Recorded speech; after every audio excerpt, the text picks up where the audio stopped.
Alright lads, so today we did get our new special anniversary Guild Quest difficulty. This will be seen for just this week for the time being. Well, there's a few different things going on. The main things that you are going to see is more so in the stage rules, right? So right now for phase 1, where they want you to use the new 10th anniversary Ichigo, obviously he's not out right now, so I do want to try it without him. But this Guild Quest phase will be featuring Frieza Plus pulls. So to be immune to these status summon pulls, you are going to need a 200% immunity. And that's likely going to be the biggest thing that you need to work around. For phase 2, when that does start on Thursday, there will be weakening plus status ailment pulls on the floor. But with this too, the enemy's HP has been significantly increased. I believe in this case it's been doubled. But with that too, they are also increasing the normal attack damage that we can do. In this case only by 1.1%, but you know, every little helps. And then for the next Guild Quest phase, it's 1.2%. Now because the difficulty has increased, so has the score that we can get. If you are able to beat all 5 waves and then all 4 extra levels, you actually do, I believe, get around 90 spirit orbs for phase 1, 90 spirit orbs for phase 2, which is very similar to last year's Guild Quest, right? Last year also saw quite a massive jump in terms of how much HP the enemies did have, and last year it was pretty much only beatable if you had 9th anniversary Kenpachi and also Grammy.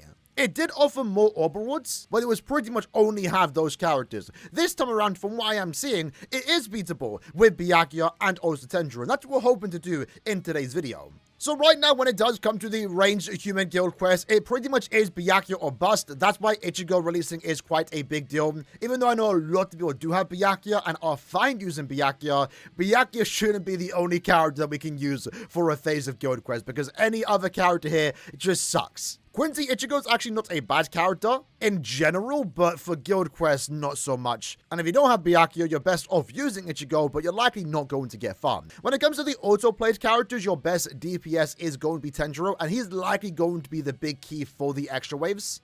Haribo is also a normal attack damage character and in all honesty can be used here. And she's actually not too bad because she actually has attribute advantage against the final bosses. So if you don't have Tenjiro, I guess you can use Haribo. But what you're also going to notice, and a character we are going to use in today's video, is Maid Hime is having a comeback. Because what we are going to see here is that there is freeze plus pulls. So to be immune to that, we are going to need 200% immunity. But a character like Tenjiro and also Byakuya, if I can find it, we only have a 100% resistance. So what we're going to do is take off Toshiro, a character that we would use to buff up Byakuya in a normal Guild Quest phase. And now we're going to do what we did when Very Hard Guild Quest came out, when Nightmare Guild Quest came out. Whenever we needed the status immunity, we bring Maid Orihime. She's the, in a way, god tier support, and is kind of having a comeback right now whenever status element plus is going to be relevant in Guild Quest. So the reason why we are using her is because she boosts our team, she protects our team with the barriers, but most importantly, a recent buff that we did get in our recent update is the shared status immunity skill. It can now stack on top of the status resistance that Tenjiro and Byakuya have. So whenever Orihime gets inflicted with a status ailment, it actually gives us a 200% immunity for Byakuya and Tenjiro. And that's how we're going to get around the freeze plus. So how we're going to set up the team is using Byakuya. Right now I'm using a human killer sticker, a lieutenant's badge, and also speedball.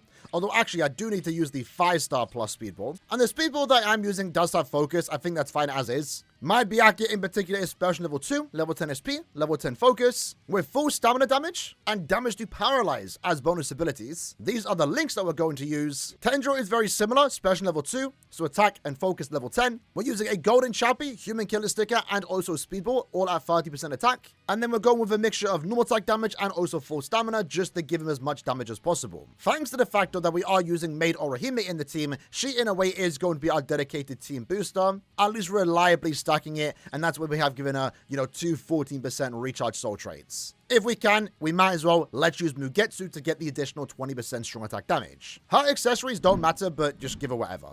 Alright then, so let's see it. It feels weird. Okay, so we have the freeze plus pause here. It doesn't seem too bad right now in terms of the position. You can pretty much just stand in the middle, actually.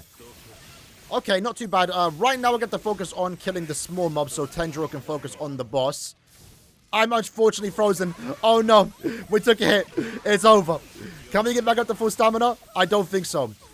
Yeah, Orihime being here kind of like, I mean, she's here for the support, but unfortunately she's not quite standing in the middle. I believe people are using actually Loto. Let's actually just quit out this run real quick because we took damage. You'll see that people are using Swimsuit Loto, and the reason for that is because she also has the shared status immunity. But most importantly, she's a melee character, so she's more likely to be inflicted with the Freeze Plus, and therefore give that status immunity to our other characters. Because right now, Aaroniero is not standing in the status pool, but even so, there's like a nice position in the middle where we can kind of just stand, hopefully, and not be inflicted with status elements.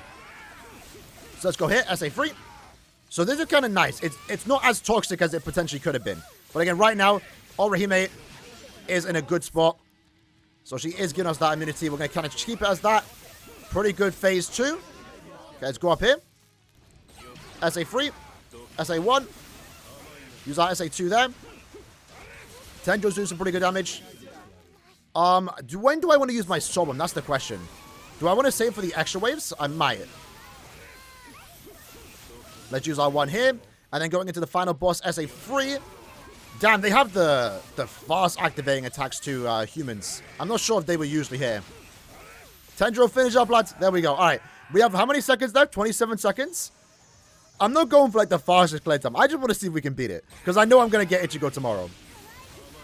So let's get the SA2 in. Tendril, again, is going to be the clutch here. When it comes to extra waves, it's all about the normal attack damage characters, right? Byakuya is here to mainly inflict status damage. And we have our Sobum still. So let's use that SA1 now. Got the SP boost.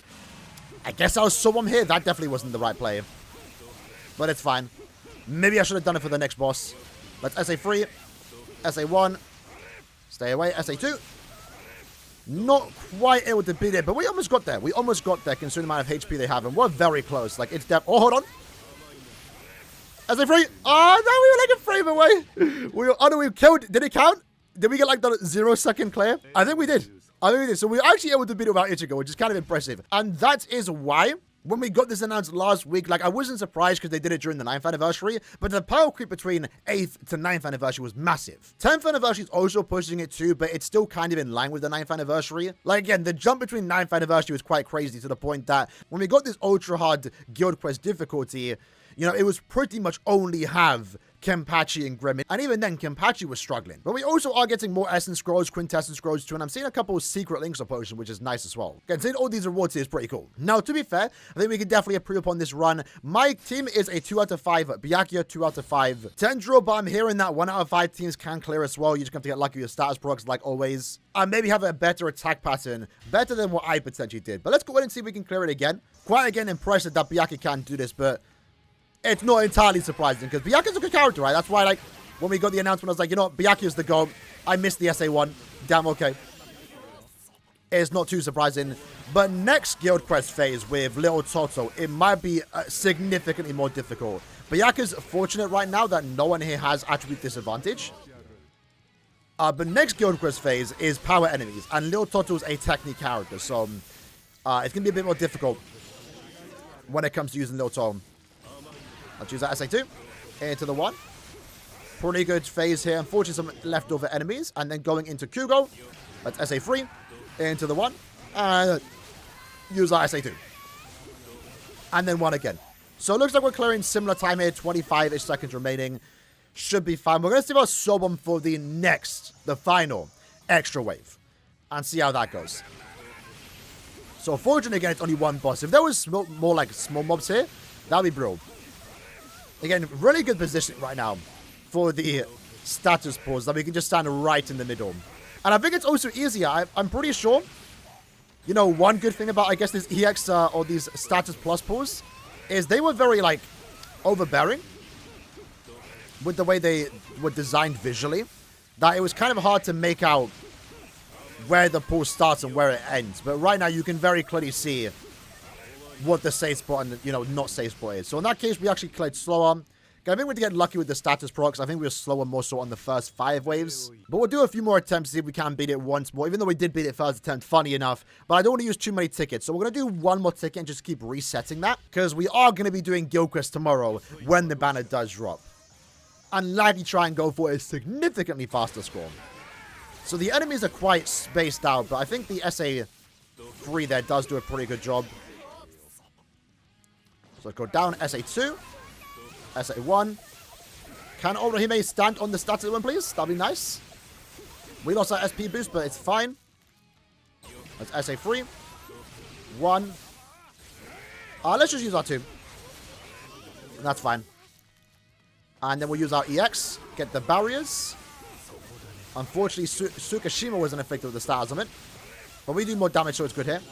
And then final phase, we're going to back down. SA2. Oh, I got unfortunately inflicted with freeze. It lasts quite a while, but luckily, we did have that status. Oh, we had the barriers more, so we had the barriers, which is pretty good. Alright, so extra wave. Can we beat it again? Was we just lucky? Was we just lucky? I'm surprised we actually cleared the last one pretty fast, because we used our sub-bomb on the third boss, not the final boss. Let me back down here. SA1. Okay, now we're in a good spot where Aaroniero can actually give us the immunity. So back down here. SA1. Into the 2. It's very... You really are pushing it. You really are pushing it. SA1. Can we kill? Let's find out. SA2. We did actually activate the weakened defense. Tendro looking. Tendro looking. Oh, we're so close again. It's like I'm one strong attack away.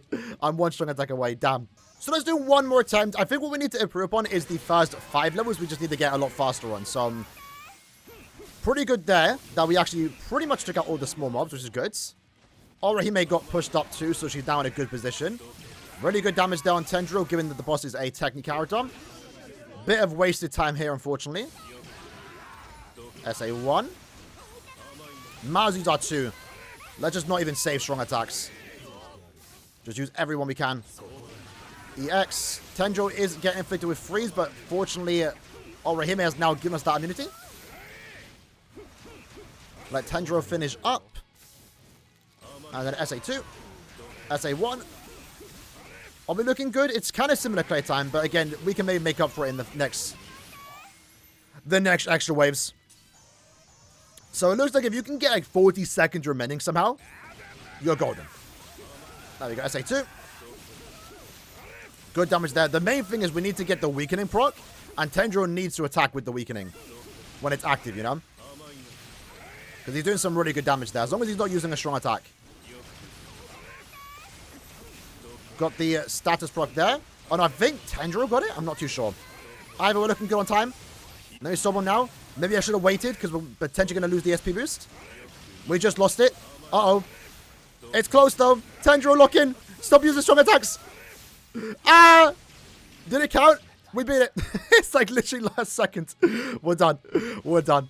It really is last second. I mean, I can improve my characters too. My Tendro and Byakuya only have like level 10 attack instead of like level 13 now.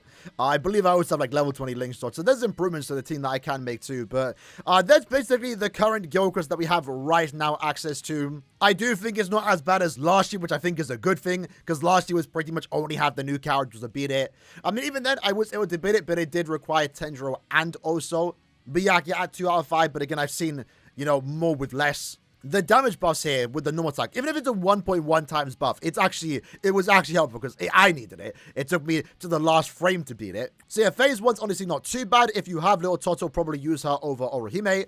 Phase 2, I think, is going to be a bit more difficult, just because the best character that we can use is a technique unit, and the final boss is a power unit. So phase 2 might not be as good. Hopefully, you know, you actually are pulling on the anniversary banner and you get lucky enough on the anniversary banner that you can get both Ichigo and Ruka, because they are worth it and they're going to excel in guild quests like this. And that's the reason why they have been buffed, because Ichigo and Ruka are so OP, like the 9th anniversary, like the end of year, that even the hardest content in the game is too easy for them. It's too easy for them. Let me know in the comments below, though, if you have attempted this quest and if you were able to beat it. If not, maybe summon tomorrow and you might have an easier time. That's the idea, right? But at least we know that it is beatable without the anniversary unit, which is something that we couldn't say last year. Hope you guys enjoyed the video, though. See you guys next time. Take care and peace.